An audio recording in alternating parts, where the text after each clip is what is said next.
Ya, padahal dia itu sedang proses pengobatan, tapi dijadikan DPO. Jadi karena berbagai macam upaya, dia di rumah sakit, keluarganya diteror juga oleh polisi, ditongkrongin rumahnya. Akhirnya mungkin pada satu titik karena memikirkan keluarga, ya sudahlah, tanda tangan. Kemudian dibawa ke PIK.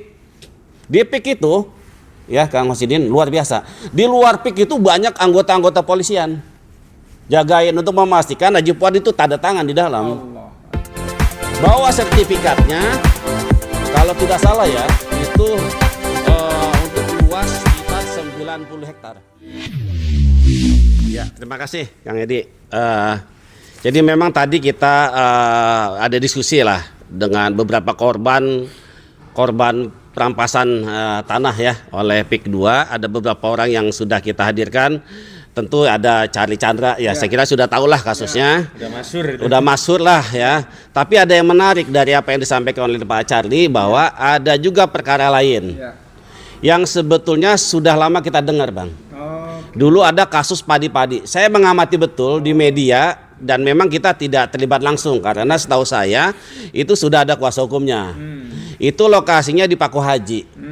Jadi dia itu punya usaha kuliner, restoran padi-padi yang memang awalnya tidak disangka-sangka membludak pengunjungnya karena itu kan Covid.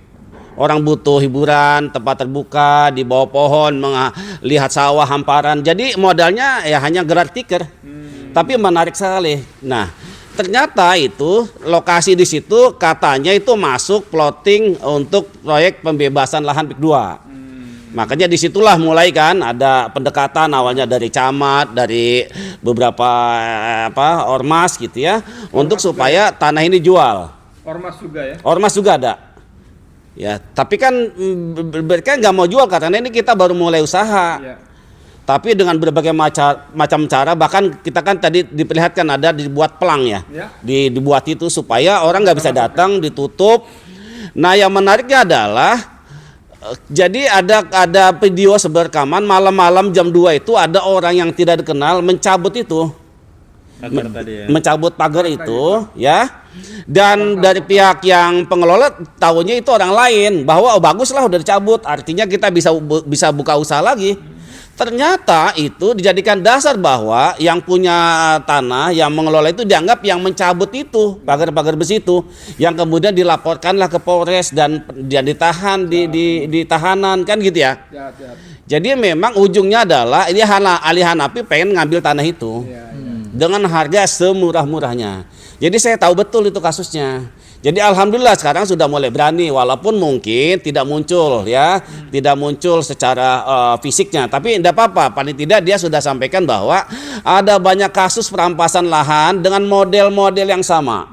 Dengan cara apa? Intimidasi lah, teror lah, orang dijadikan tersangka lah, ditahan lah.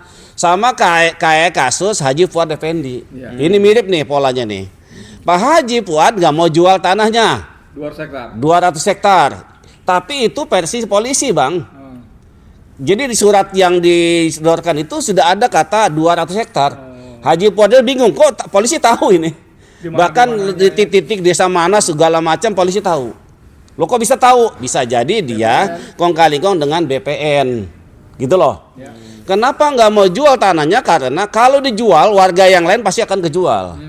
Kalau Pak Haji Fuad nggak mau jual, warga yang lain yang tanahnya mungkin hanya 1 hektar, 2 hektar, dia nggak akan jual karena Haji Fuad juga nggak mau jual. Jadi emang itu pertarungan. Ahli Hanafi gimana caranya Haji Fuad itu tunduk. Maka dipakailah cara-cara hukum, ya, yang dibuat sedemikian rupa sehingga dia kemudian dijadikan tersangka, dijadi DPO, daftar pencarian orang. Maka saya bilang Haji Fuad itu seperti teroris, ditangkap, ditahan di bulan puasa tahun yang lalu, Bang. Betapa gajinya. Di dalam tahanan dia disodorkan kertas, Haji tanda tangan. Kalau nggak ada tanda tangan, kita terus bawa ini ke proses hukum. Tapi Pak Haji Fuad bergeming, nggak mau saya, karena memikirkan warga yang lain. Kemudian dia sakit, dirawat di rumah sakit yang ditunjuk oleh polisian. Tapi itu diawasi 24 jam sama anggota polisi, Bang. Sampai segitunya loh. Ya, padahal dia itu sedang proses pengobatan, tapi dijadikan DPO. Jadi karena berbagai macam upaya, dia di rumah sakit, keluarganya diteror juga oleh polisi, ditongkrongin rumahnya. Akhirnya mungkin pada satu titik karena memikirkan keluarga, ya sudahlah, tanda tangan. Kemudian dibawa ke PIK. Di PIK itu, ya Kang Hosidin, luar biasa. Di luar PIK itu banyak anggota-anggota polisian. Jagain untuk memastikan Haji Fuad itu tanda tangan di dalam.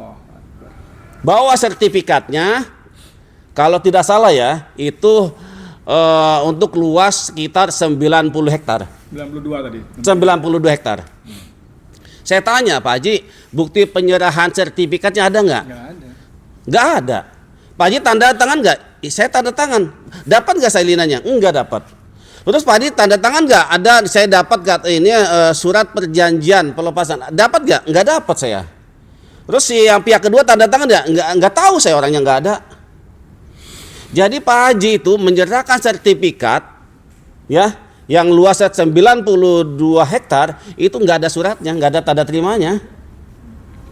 Wah, itu zolim banget itu. Jadi di luar itu, ya, ketika kan Pak Haji kan pengen ke toilet nih, keluar nih, pas di luar tuh banyak anggota polisi. Sedemikian begitunya untuk memastikan bahwa Haji Fuad ini harus bisa ditundukkan, tanahnya harus dirampas. Jadi akhirnya dia terima uang DP 2 miliar, uangnya masih utuh tuh. Tapi dijanjikan 3 bulan mau dilunasin. Sampai sekarang nggak ada pelunasan.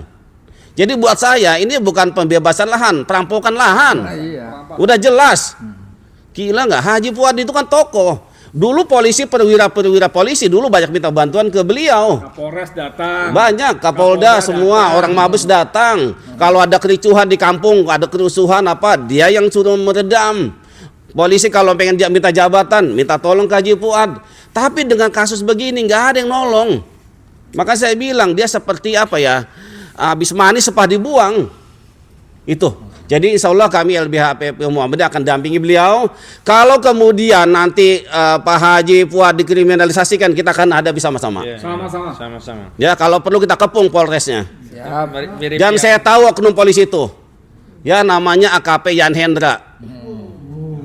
Ada fotonya. Ada fotonya. Jadi saya sudah sebut nama. Kalau kemarin di podcast Abraham Samad, saya hanya bicara oknum. Tapi kita harus bawa ke tempat terang. Ya, betul. Setuju. siap. Dan bentuk keseriusan kami akan laporkan oknum itu ke Propam. Ya. Kami juga akan ke Kompolnas. Dan untuk menjamin perlindungannya, kami akan ke LPSK, Lembaga Perlindungan Saksi dan Korban. Ini saya kira nggak main-main.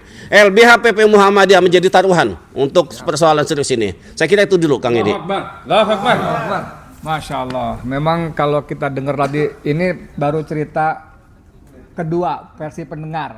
Itu sudah kita bikin marah. Apalagi tadi versi